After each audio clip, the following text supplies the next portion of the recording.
Hello everyone, my name is Wilou, and in this video I'm gonna show you how you can create that modern Skrillex sound. Why modern? Well, Skrillex has been around for some time now, and his earlier stuff really sounds quite different. So I'm gonna be focusing more on the 2023 sound with his album Quest for Fire.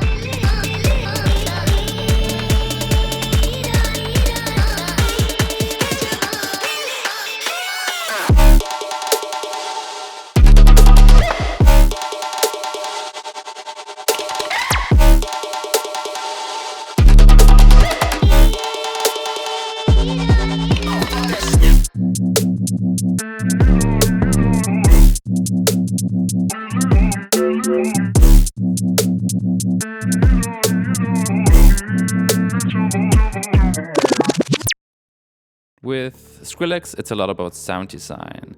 And because I don't want to show every single preset patch in detail here, I put together some links in the video description you can have a look at if you're more interested in that kind of stuff.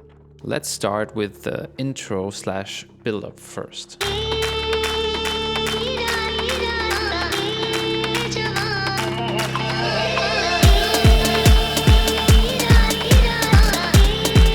I found that Skrillex often uses world sounds, which means that he uses samples that don't really sound like Western music, but more like Arabic or Indian music. So I found this sample here.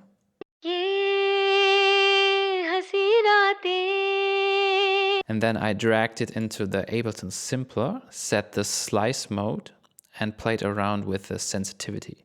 So the sensitivity basically just determines the length of individual vocal chops.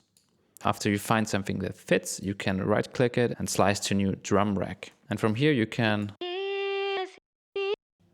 create your own vocal chop patterns.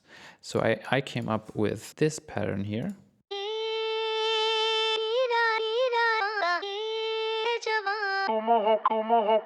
All I added was an OTT and some reverb.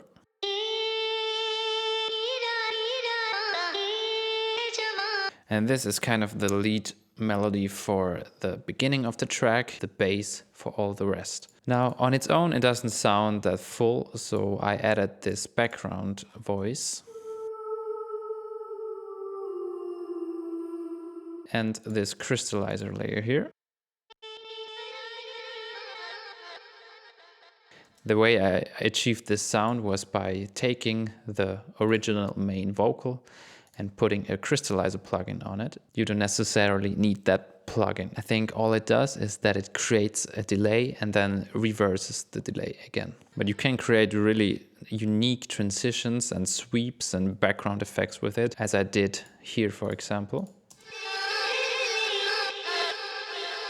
So this is again the original sample from before, but just run through the crystallizer with some saturation and delay, and it creates a very nice transition effect. After the intro, the build-up starts, and for this part I added a vocoder which sounds like this. So I just used this random preset here from Vocal Synth. Altogether it sounds like this.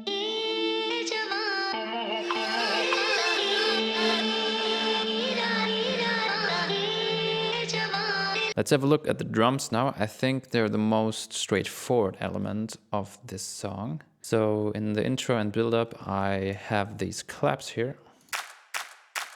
Nothing fancy going on. The only thing I'm doing here is that I'm automating the volume and the balance of one of the layers, just to create that human texture. In addition to that, I'm adding 2 percussion layers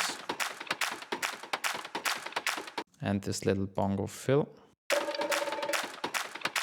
In the build-up section, the drums get a little bit more interesting. I'm adding this snare. What's interesting here is that I'm using that kind of drill rhythm, which goes like this. And then I just added some random notes in between with lower velocity to create some more variation.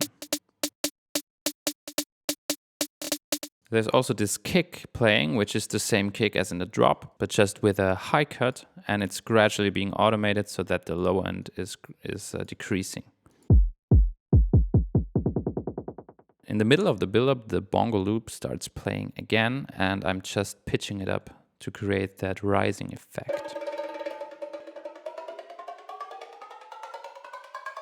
Altogether, it sounds like this.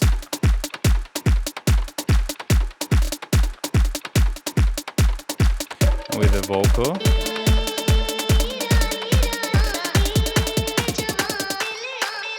The last main element of the intro / build-up is the bass. And here I used that very simple Reese bass here.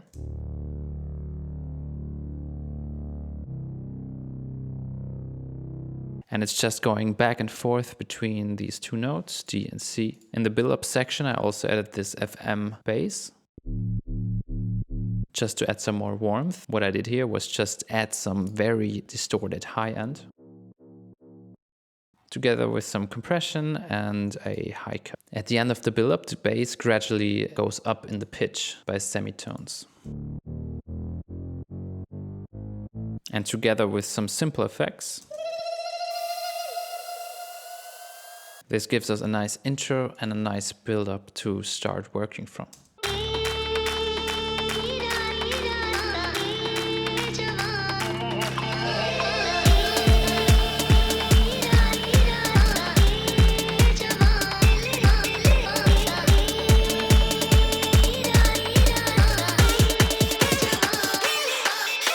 Now let's have a look at that transition to the drum. There isn't very much going on, so all the drums from the build-up are just running out here. And at the same time, I'm adding these vocal effects.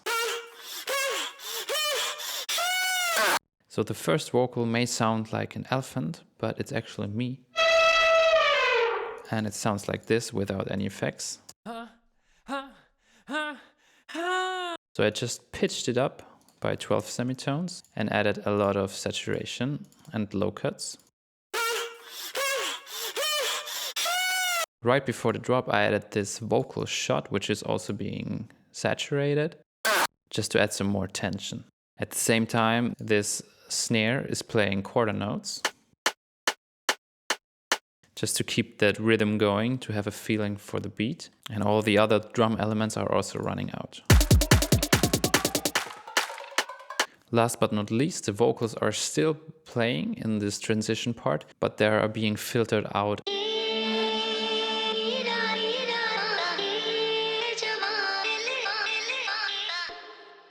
And together, the whole transition sounds like this.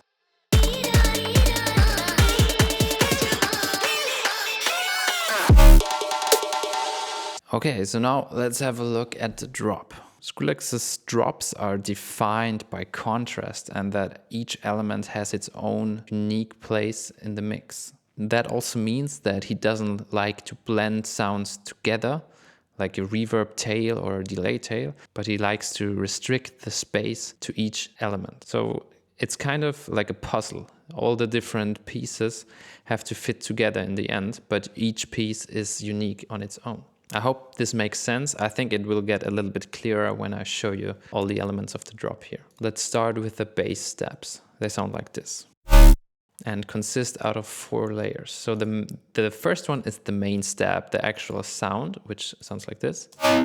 It is followed by an 808, just basic 808, quite distorted though, a sub,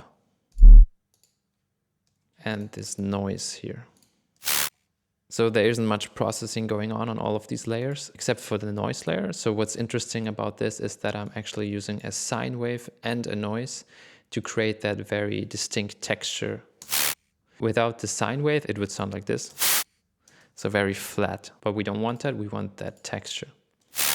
I'm also adding some more saturation afterwards and an imager to create that width. On the group channel, I'm then adding compression and an EQ.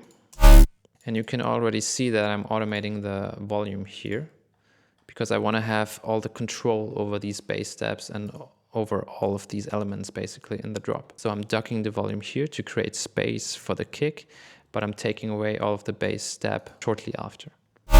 Throughout the drop, I'm also playing the 808 and the sub separately, and they just act as a standard bass. The drums and the vocals support that concept of contrast.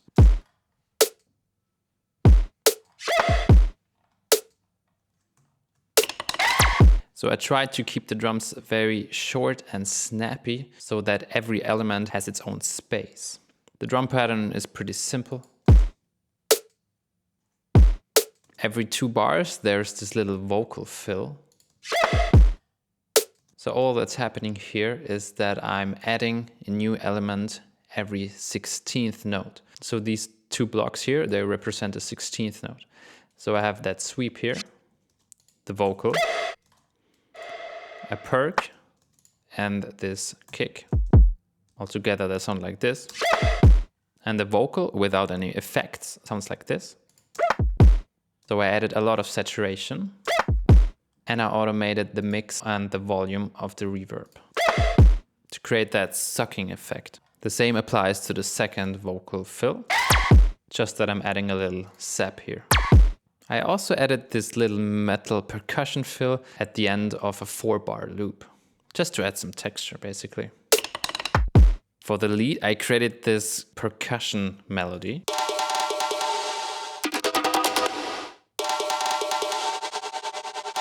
So this melody, lead, whatever, consists out of 2 layers. Let's have a look at the first one. Without any effects, it sounds like this. And it's just these 2 djembe samples playing.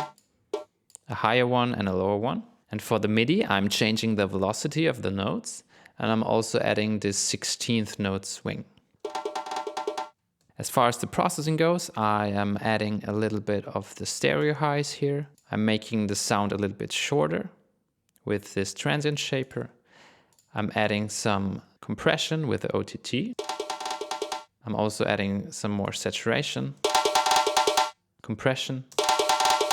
And then the most important thing, I'm automating the mix of this reverb here. Some EQing. And some more compression. And these effects here, they're just automating the reverb a little bit more. So with this one, I'm just adding a little bit more of that stereo signal to the reverb. With the utility, I'm automating the balance. And with the shaper box, I use this LFO to create that stuttery effect, just a little bit at the end of the reverb tail. And I'm slightly changing the notes in between the patterns here. So this pattern looks a little bit different than this one, for example. For the second layer, I used this percussion loop.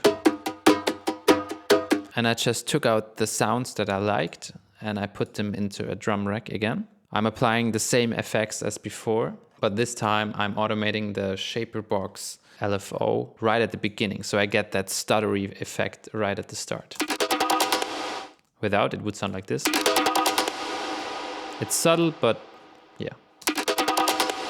And again, I'm automating the reverb here. This is really important to fill out the space in between. As we have this high contrast philosophy here, there isn't much going on apart from these elements. If I'd mute the reverb, it would sound really empty. Let me show you.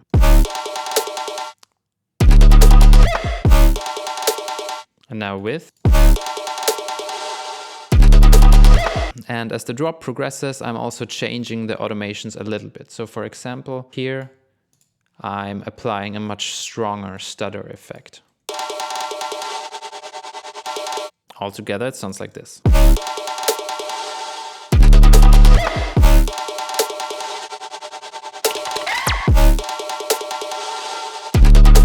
As you may have heard in the beginning of this video, I added this little switch up here in the drop, which sounds like this.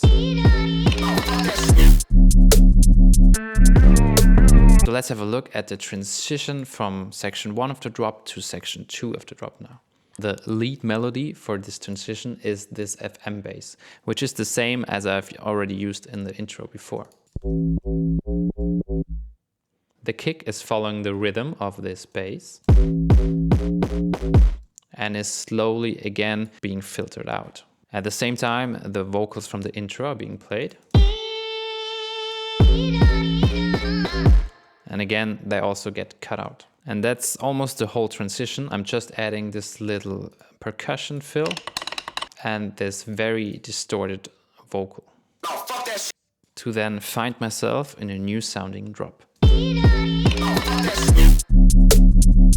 The second part of the drop isn't that different to the first one. We are kind of recycling a lot of the elements from before. So let's have a look at the bass stabs first. They sound like this.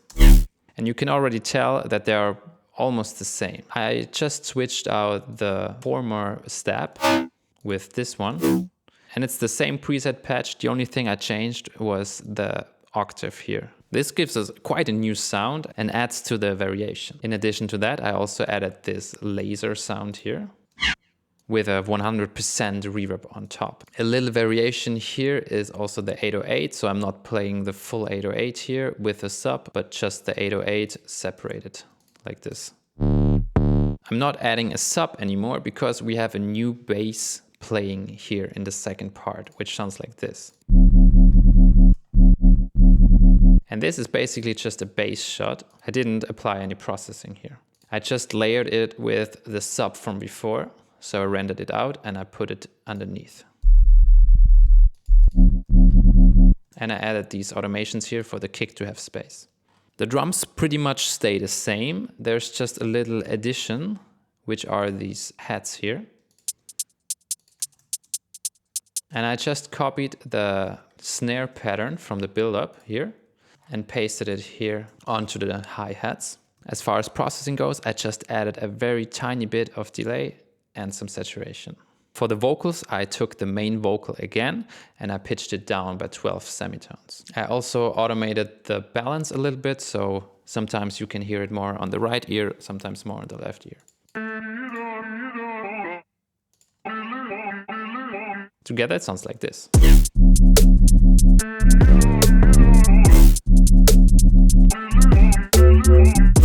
And at the end, I added another switch up, which is this backspin and the sap sound from before. And I'm also pitching down these vocals. So it sounds like this. And from here, you can either go into the break or start the drop all over again. Let's listen to the full result now.